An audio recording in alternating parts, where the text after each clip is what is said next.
Hello, welcome back to Recovery Demystified. My name is Early. I'll be your host. Recovery Demystified is for everyone who's felt like they haven't quite found their place in addiction recovery. It's recovery for the rest of us. It is punk rock recovery. I'm never going to tell you what to do, but I am going to make some suggestions, give some invitations, and I'm going to let you know what worked for me.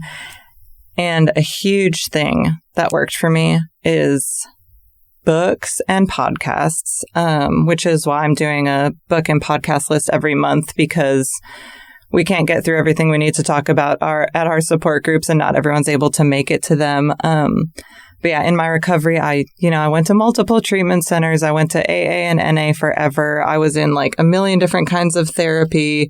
And what actually saved my life was re-education with science and quit lit, hearing people's stories, hearing what they did.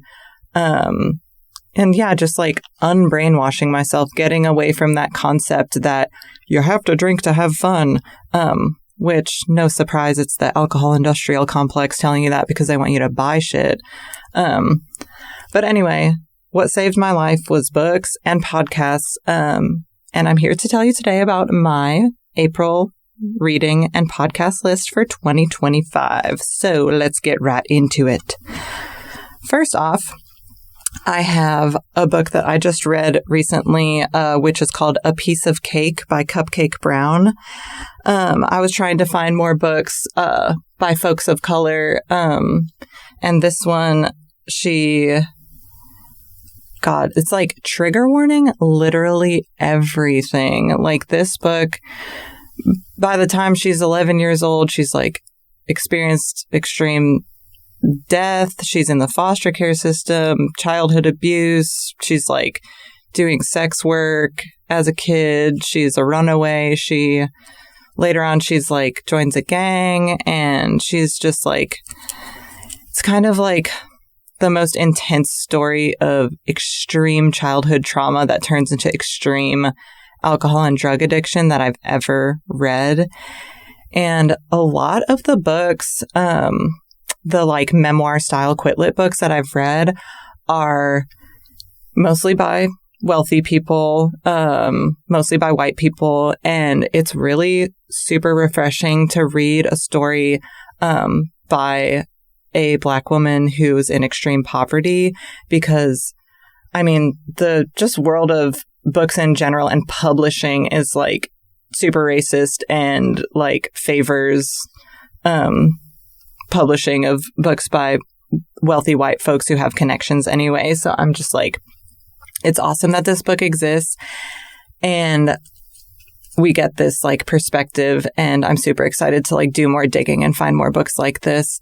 But it was so like, she is an amazing writer. At each stage in her life, whatever age she is, you can kind of like feel it through her writing style. When she's a kid, you can feel it through her writing style. Like as she grows up and becomes a teenager and an adult, her creative writing is freaking outstanding. It was a page turner. It was one of those ones I read before bed at night, and I would like want to stay up later and later reading it because it was so good. And I'm like, oh my God, finally an addiction recovery book where someone is talking about smoking crack behind a dumpster. Like, so much of it is just like, oh, I was like a wealthy wine mom or whatever, which like that story is also super valid and those folks do deserve recovery. But I'm like, thank God, like someone is telling the story of being strung out on crack as a sex worker, as a Black person, and smoking crack behind the dumpster. And she made this fucking, it's like makes me want to cry just thinking about her book. And she makes this fucking amazing turnaround. She has like a moment of clarity. She does 12 steps, like AA style recovery meetings and that program or whatever. But her experience with her sponsor, there's this part where her sponsor says, what did alcohol steal from, or what did addiction steal from you? Steal it back. And when I read that, I was like, fuck yeah, steal it back. Steal it back. And her recovery story is nothing short of a miracle. Her book is outstanding. And yeah, absolute page turner, super entertaining. She's an excellent creative writer. And I'm really grateful I found it. And I'm going to keep digging and trying to find more books by, folks from historically marginalized groups. So you can count on me for that. And then next on my list, I have kind of an old school book, but one that completely changed my perspective on my own addiction, which is Rational Recovery by Jack Trimpey. The concept here is something called Addictive Voice Recognition Technique, or AVRT. And it's a little bit gimmicky in the beginning, like, I'm sorry, anything that says this one thing will work for everyone, like, take that with a grain of salt. But it is. When I learned the addictive voice recognition technique, it was a huge, helpful coping skill in my life. And basically, it teaches you to, classic meditation technique, like, be the viewer of your own thoughts, but mainly you're being the viewer of what is the addicted voice in my head.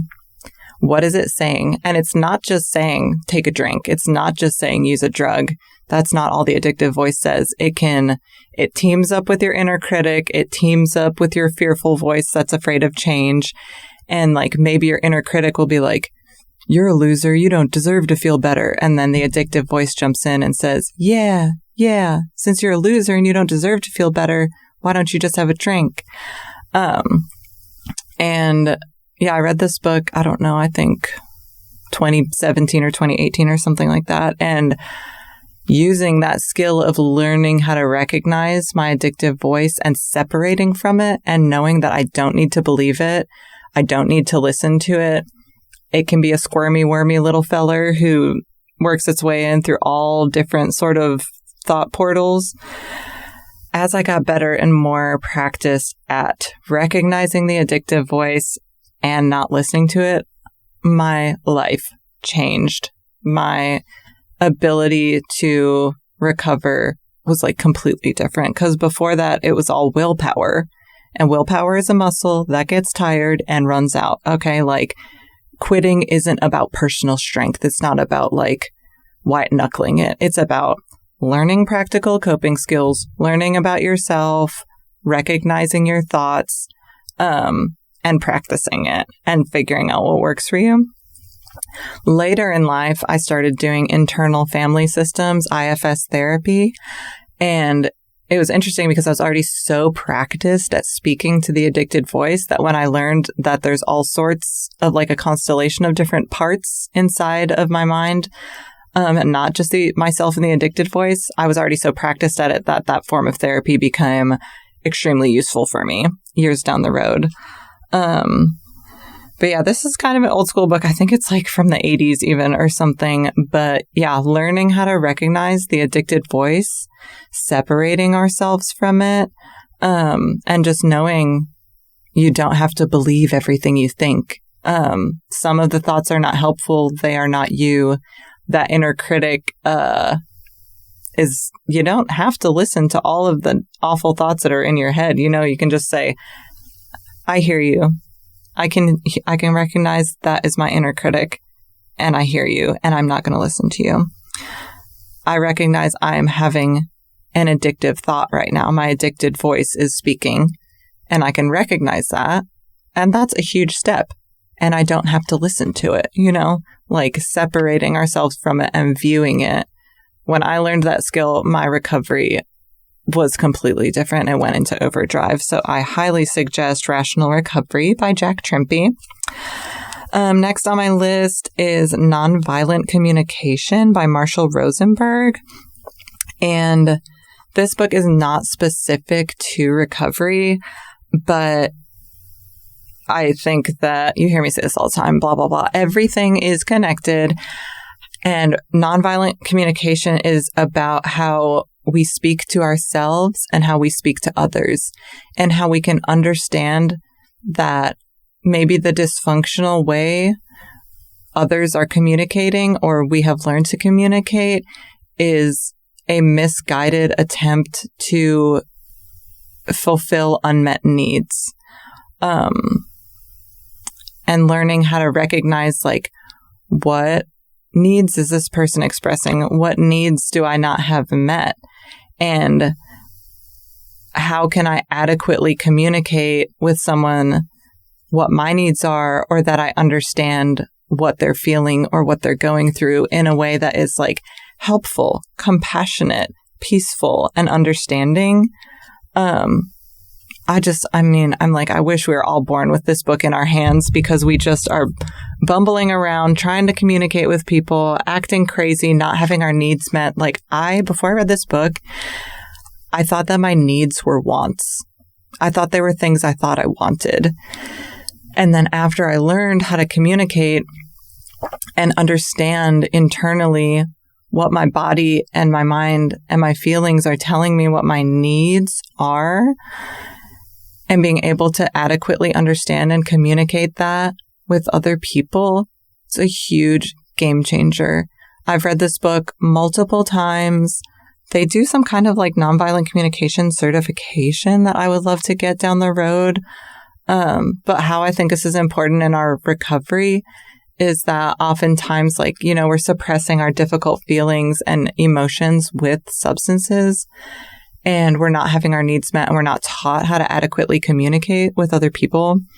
So if we understand what our feelings are, what our needs are, what our loved ones' feelings and needs are, and how to communicate with each other in a healthy way that, like, gets everyone's needs met, that's going to take loads of stress and tension off of our relationships with each other and off of our relationship with ourselves.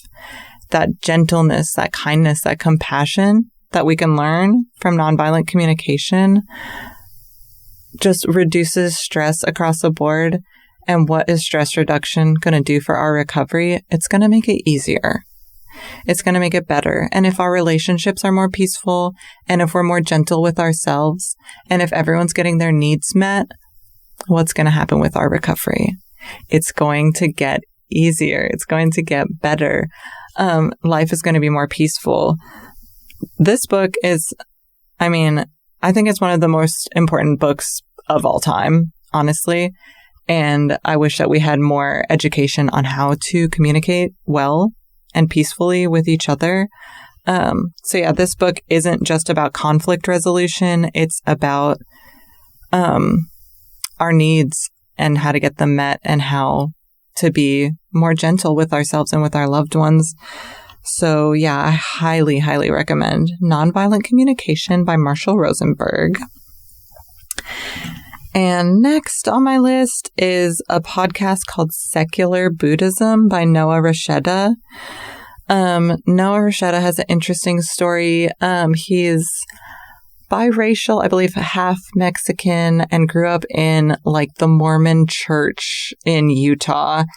And at some point, like, quit the Mormon church and had a bunch of drama with like his loved ones and family.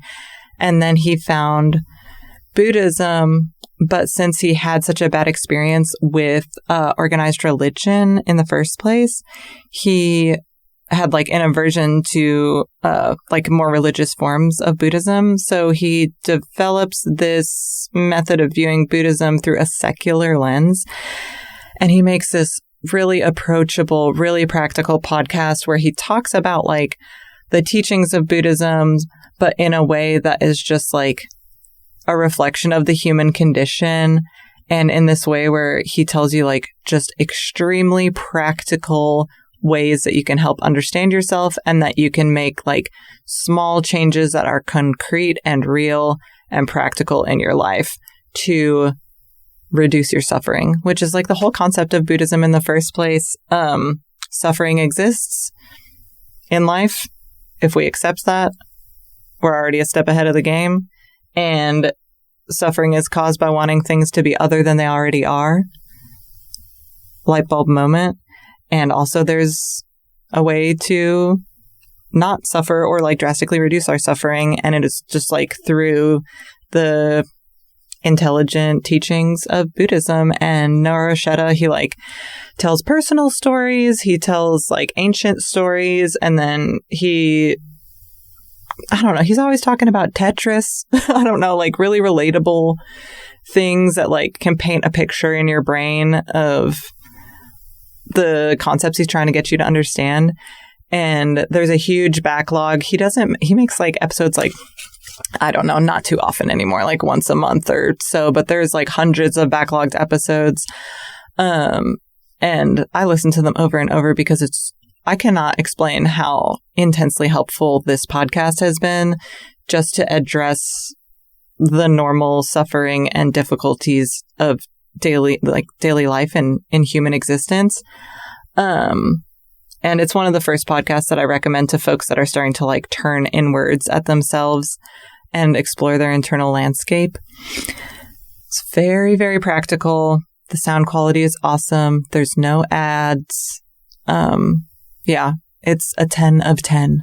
Love secular Buddhism. If you're looking for really easy ways to understand yourself and to grow and change and to reduce suffering in your life, like, tune in. It's good. And last on my list, I have just like a couple single episodes of a couple different podcasts. There's a couple. Okay, so at first I used to recommend, this guy's like literally a certified douchebag, and I'm so sorry for even recommending it, but Andrew Huberman has one episode that's 2 hours long about what alcohol does to your brain, body, and health. So if you log onto his podcast and just search for that episode, it is very, very good. It goes into lots of detail. Like I said, it's 2 hours long. It's completely just talking about like science and how it affects like what, your hypothalamus and your pituitary gland and everything. And I think that having that well-rounded concept of like, what is alcohol exactly doing in my body physiologically? How is it affecting sleep? Is there actually any real health benefit? No. And I used to recommend this podcast episode a lot to people before I kind of realized that this guy is maybe not a great dude, but I still recommend just this episode because it is science-based, it is thorough, and I think it's still good. And then also, after I recommended that to someone and I was like, but I'm looking for something better to recommend to people, someone suggested Mel Robbins, who I'd also never heard of. I guess these two are like mega famous podcast people, but I usually like to search for stuff that's off the beaten path. So recommending famous people feels off the beaten path for me. And recently I listened to Mel Robbins' episode about the same kind of concept. She interviews a doctor about alcohol's effect on the brain, body, and health. And yeah, if you go into her podcast and then just hit the search bar and search for you can even type in alcohol and it will pop up. It is another great episode that it's like no judgment, and it just kind of goes into a wide range of subjects of like generally how alcohol affects like the body systems and sleep and everything of the sort. So these two single episodes are just like good introductions to someone who's like in that sober curious stage and being like, is alcohol really bad for you? Like I thought, 1 drink a week or whatever was good for your heart, or red wine, blah, blah, blah. It turns out that the alcohol industrial complex has been brainwashing all of us to think that a certain amount of drinks is okay or healthy even. And in reality, it's like every drink you take increases your risk of like 7 kinds of cancer and all sorts of other, like it's like a sledgehammer on the mind and body, and it has an effect on every brain system, or excuse me, your brain and every single system in your body. And also, I know that studies have shown that fear tactics and negativity-based goals are not effective. So I don't think that scaring yourself into quitting something is going to help, because usually when people have used alcohol or substances as a coping skill, if they get scared, the first thing we're going to reach for is alcohol or substances, even if it's counterintuitive. So I don't think that the scare tactics are like an effective tool to get people to quit drinking.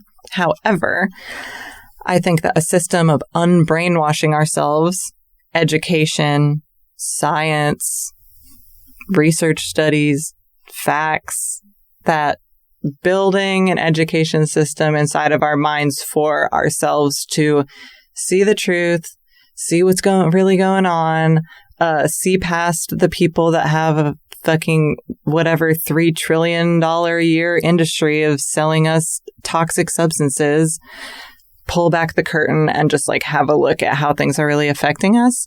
Knowledge is power. And that's why I suggest those studies or those podcast episodes of how alcohol is affecting our brain and body. The negativity-based goals are not shown to be super effective, but educating ourselves, becoming well-rounded and empowered, I think is like extremely important. Anyway, that concludes my April reading and podcast list for 2025.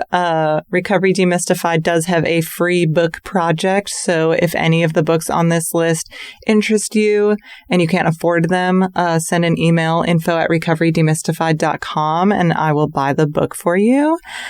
Also, if you got anything out of this podcast, share it with a friend, rate and review, etc. And I guess it's about 15 minutes till I need to go to my own internal family systems therapy session, so I better get out of here. Thanks for listening, y'all. May you be happy and free. Recovery Demystified is produced and edited by me, Early Brunner. Stevie Petet made our logo. Our social media manager is Kaylee Bausch. Logan Bragg wrote our beautiful theme music. We are entirely supported by donations as a 501c3 nonprofit. Your tax-deductible donations can be made to our Venmo or to our PayPal at Recovery Demystified. May you be happy and free, dear listener.